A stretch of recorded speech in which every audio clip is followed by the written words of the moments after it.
And again, I'll remind you of this story that of Fabian Larson. Charlie and Janet know him, and he's from Guyman, and I met him at BJCC at the prison here. And Paul, I don't know if did you ever know Fabian Larson? Do you remember who that is? I think I did. Yeah. He used to come to our Sunday night services, and he was very faithful, and he listened to everything I said, and very good, faithful attendee of our services there, if that's the right word, attendee. He came all the time. Anyway, when he went home, he'd been home for a while, and he called me on the phone to give me an update. And they usually don't do that. Every now and then, some of them will write me a letter or call. And Fabian called me after about 3 months or so to tell me how he was doing. And he said, when I got home, all my old friends came around again, and they wanted me to go party with them. And I told them I'm not going to do it, because he realized that if he went out with his old friends and partied with them and did all the same things they were doing, he would end up right back at the same place again. He didn't want to be in prison again. And he was determined. He said, I cut off all my old friends. Well, do you think that made him happy? They did not make him happy. It made them mad at him. They were upset with him because he wouldn't have anything to do with them. He told me on the phone, I went to church and made some new friends, which was a wise move. And I was glad he told me that, because that gave me some practical advice. Paul, that's what I tell these guys. They'll say to me, I'm going home next week. And I'll say, well, go. I'll tell you what I heard from Fabian Larson. Cut off your old friends, go to church, and make some new friends. That's good practical advice. And that's what Fabian did. He said, and in fact, he met his wife at church. But anyway, he said after a period of time, one of these men, and he said by and by some other ones did too, but this one particular man who was a truck driver, drove a big rig, a semi, he came and parked his big truck in front of his house and came and knocked on the door, and he said, Fabian, I can tell that there's been a change in your life. Your life is different.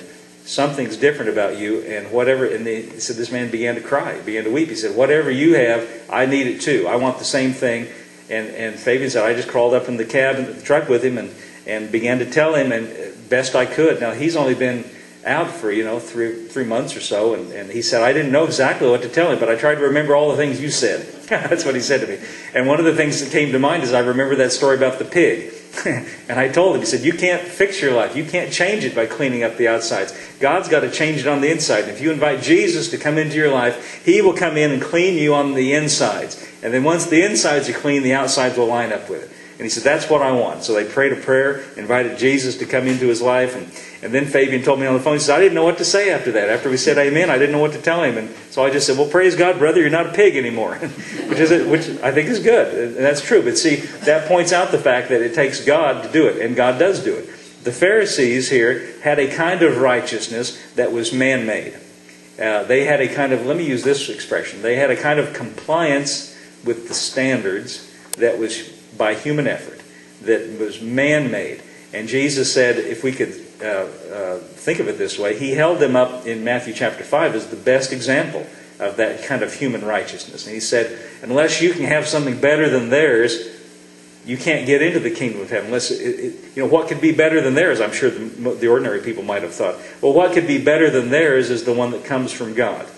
And look at what it says in Romans chapter 10 just for a moment. This confirms it for us and says it very plainly. Romans chapter 10 verse 1, he says, Brethren, my heart's desire and prayer to God for Israel is that they might be saved. For I bear them record that they have a zeal, that means an enthusiasm and some effort behind it, a zeal of God, but not according to knowledge. Verse 3 says, For they being ignorant of God's righteousness. This little expression here where it says, they being ignorant of God's righteousness, it doesn't mean that they're ignorant of the fact that God is righteous. They knew, everybody knows that. Can I just make that statement? I don't think you're going to find a person anywhere who's going to say God is not righteous. I think everybody knows that. And Paul doesn't mean to be saying here that they are ignorant of God's own righteousness. The Revised Standard Version says it this way. They being ignorant of the righteousness that comes from God. That's what he means.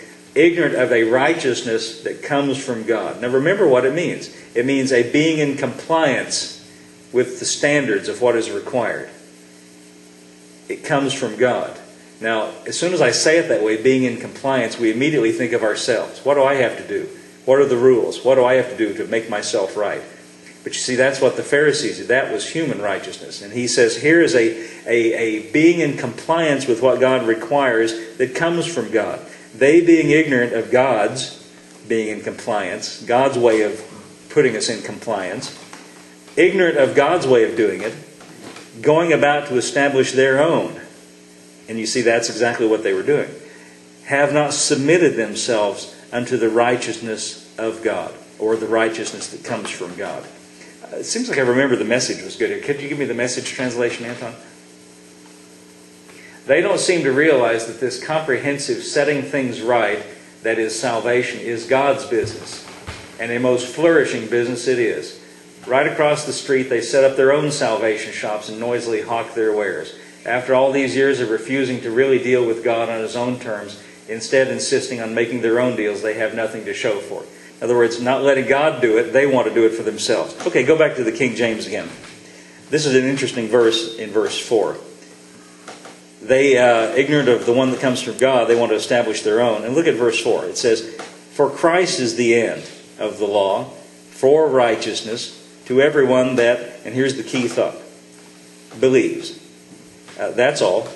That's it, to believe in Jesus. Now, when I told you that story about Fabian Larson and the guy that he prayed with, and the story about the pig, remember all that? When I told you that story, when Fabian prayed with that guy to receive Jesus, and Jesus came into his life, what did that man actually do? Nothing except believe. And by the way, as Christians, what did we actually do? Nothing except believe. And the new creation takes place in our lives, not because we did anything except one thing, to believe. You see, it says here, Christ is the end of the law, resulting in, or for righteousness, resulting in being in compliance for everyone that believes.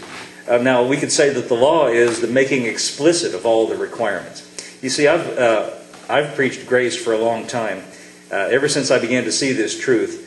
And sometimes I'll meet other Christians that don't like it, and evidently don't see it. And I don't know why. See, if I hear somebody preach something that I don't agree with or don't like, I just go my way and say, "Oh well, it's free country, you know.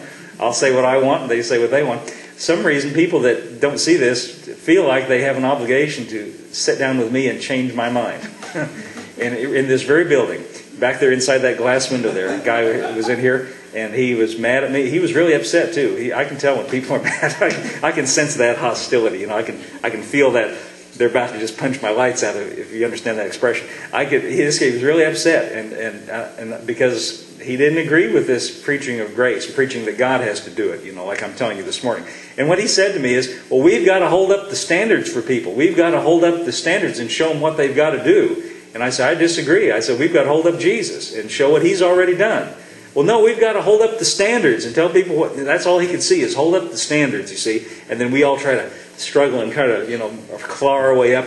And he said, maybe nobody will get it perfectly.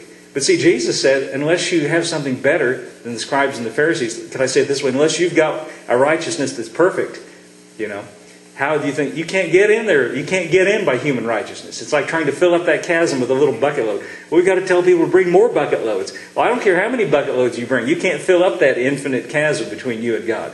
But thank God, it says Christ. Christ is the end of the law for righteousness. Could you give me the Message translation, Anton? The earlier revelation was intended simply to get us ready for the Messiah, who then puts everything right for those who trust Him to do it. You see, the making explicit of the requirements and the obligations, a person who's honest would look at that and say, I don't live up to it. I don't. If we went on reading, by the way, in the Sermon on the Mount, if we were to go on reading, and it's interesting to do so, Jesus begins to make exactly the same point. He begins to say to them, your law says, thou shalt not commit murder. But I say to you, if you've even hated someone in your heart, it's as though you've committed murder already. You see, he's showing them that it's more than just, well, I wanted to kill you, but I didn't. But see, and then it gets to the point. We can't change what's on the inside, but Jesus can. Jesus can change it. You see, this is what he's talking about in chapter 10 of Romans, the fact that this righteousness, this being in compliance that comes from God, that's God's business, is different than, and is separate from what we could do on our own.